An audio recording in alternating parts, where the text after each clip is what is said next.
Hi everyone, welcome back to my channel. এই বিয়েবাড়ির সিজনে আজকে আমার সেকেন্ড বিয়েবাড়ি পড়েছিল, আর কপালটা এতটাই খারাপ যে এই সন্ধ্যাবেলা রেডি হওয়ার সময় কারেন্টটা চলে গেছে, আর অন্ধকারে বসে বসে আমাকে রেডি হতে হয়েছে। ওই চার্জের লাইটে যতটুকুনি পাওয়ার ছিল সেই দিয়েই রেডি হওয়ার চেষ্টা আর কি। জাস্ট দেখো একবার বাইরে কি পরিমাণ ঝড় বৃষ্টিটাই না হচ্ছে। ছাতি নিয়ে যাচ্ছি বিয়ে বাড়ি। ওমা, কেমন লাগছে বলো ছাতি নিয়ে বিয়ে বাড়ি যাচ্ছ? হ্যাঁ আমি জানি এই জায়গাটা আমাকে অরিজিনাল পেতনির মতো লাগছে, বিকজ আমার গলা আর মুখের কালার একদমই ম্যাচ হচ্ছে না, তার উপর আরো ফ্ল্যাশ।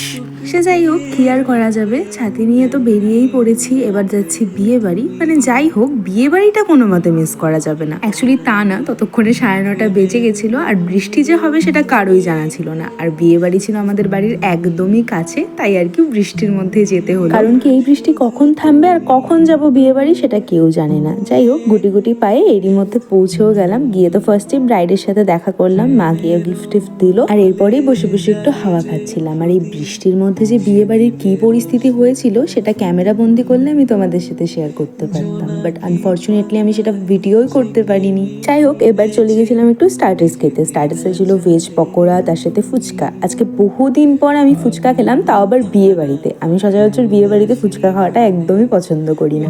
স্টার্টার্স খেয়ে এসে বিয়ে বাড়ির মৌসুমটা একটু উপভোগ করছিলাম, আর এর মধ্যে আমার পিপি চলে এসছে। ম্যাডাম এত চুপচাপ হয়ে গেছে, কবে থেকে ওকে দেখতে চাই না। রোজ ভাবি যাবো যাবো, তবে আমাদের বাড়ি থেকে কাকিদের বাড়ি যাওয়ার যে শর্টকাট রাস্তাটা সেটা যেহেতু এখন বন্ধ, আর ওই ঘুরে মেন রোড দিয়ে যাওয়ার মতো এনার্জি তো আমার শরীরে একদমই নেই, যেই কারণে আর যাওয়া হয় না। এর মধ্যেই বসে গেছিলাম খেতে, আর দেখতে পাচ্ছ উপর থেকে কেমন টপ টপ করে জল পড়ছে। এইসব বিয়ে বাড়িতে স্টার্টার্সের মেনু একটু শর্ট হয়, সেই বিয়ে বাড়িগুলো তো খেতে বসে আমার ভীষণ মজা হয়। কারণ কি সব বিয়ে বাড়িতে আমাকে একটাই সমস্যায় পড়তে হয়, স্টার্টার্স খেয়ে পেট ফুল করে ফেলি, আর তারপর মেন কোর্সে কিছু খাওয়ার মতো পেটে জায়গায় থাকে। তবে বিয়ে বাড়ির খাবার তো আর মিস করা যাবে না, পেট ভরা বলে সবটাই খেয়ে নিই। মেন কোর্স খাওয়ার পর যেটা আমার বিয়ে বাড়ির সব থেকে ফেভারিট পার্ট সেটা হচ্ছে এই মিষ্টি পান। এই পানের নেশা আমার খুব একটা নেই, তবে এই বিয়ে বাড়ির খাবারের পর মিষ্টি পানটা আমার হেব্বি লাগে। যাই হোক, আমাদের এক পর্ব পান খাওয়া শেষ করতে করতেই চলে এসছে আমার এই বিবাহিত বান্ধবী। বিয়ে করে তো উনি সেলিব্রিটি হয়ে গেছেন, সেই জন্য আমার ভিডিওতে আসতেও এখন লজ্জা পান। কি আর বলি, থাক। ওনাকে 1000টা কাকতি মিনতি করার পর 2-4টে ছবি